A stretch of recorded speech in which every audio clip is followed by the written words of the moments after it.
السلام عليك يا أبا عبد الله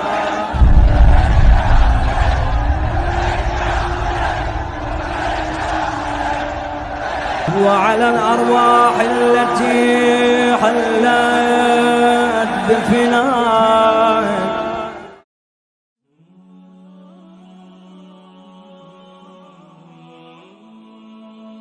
بسم اللہ الرحمن الرحیم. امام حسین علیہ السلام کے عاشق نوجوانوں کی خدمت میں السلام علیکم ورحمۃ اللہ وبرکاتہ.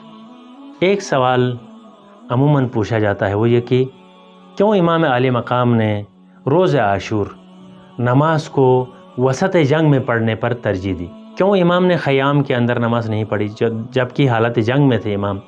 تو اس کا جواب یہ ہے کہ امام علیہ السلام نے میدان جنگ میں نماز پڑھی اور اس کا ہزینہ بھی دیا، اس کے لیے مشکلات بھی برداشت کی، اور سید ابن عبداللہ حنفی جیسے جوان کو امام کے سامنے کھڑا ہونا پڑا، جنہوں نے اپنے بدن اطہر پر 13 تیر لیے اور 13 تیروں کو لے کر امام علیہ السلام کی حفاظت فرمائی.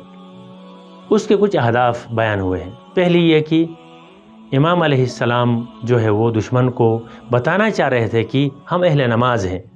وہ دشمن جس نے آپ کے باپ کے خلاف پروپیگنڈا کیا شام کے اندر کہ علی اہل نماز نہیں ہے، بلکہ امام نے نماز پڑھ کر وسط میدان میں بتایا کہ امام علیہ السلام جو ہیں وہ نہ فقط نمازی ہیں بلکہ اہل نماز کے امام ہیں. دوسرا یہ کہ امام علیہ السلام اگر خیام کے اندر نماز پڑھتے تو دشمن اچانک سے حملہ آور ہوتا اور اس کا نقصان بہت زیادہ ہوتا. لہٰذا امام نے میدان میں الرٹ رہ کر اپنی فوج کو چوکس کر کے جب نماز پڑھی تو دشمن زیادہ نقصان نہیں کر سکا. اس سے اگلا جو پیغام ہے وہ ہمارے لیے ہے. امام نے اپنے چاہنے والوں کے لیے پیغام چھوڑا کہ دیکھو، میں نے خطرناک ترین مراحل میں بھی نماز سے ہاتھ نہیں اٹھایا ہے، اور اول وقت میں اور جماعت کے ساتھ نماز پڑھنے کو میں ترجیح دیتا ہوں. لہٰذا اگر کوئی امام حسین کا ساتھی ہونے اور محب و عاشق ہونے کا دعویٰ کرتا ہے تو وہ دیکھ لے کہ امام حسین اس کا آئیڈیل ہے جس نے اول وقت اور جماعت کے ساتھ نماز پڑھی ہے. لہٰذا کوئی حسینی جوان، کوئی حسینی نوجوان ایسا نہ ہو کہ وہ حسینی تو ہو، حسینی ہونے کا دعویٰ کرے لیکن نمازی نہ ہو. پروردگار عالم ہمیں نمازی بننے کی توفیق عطا فرمائے اور اہل جماعت، اہل نماز ہونے کی توفیق عطا فرمائے.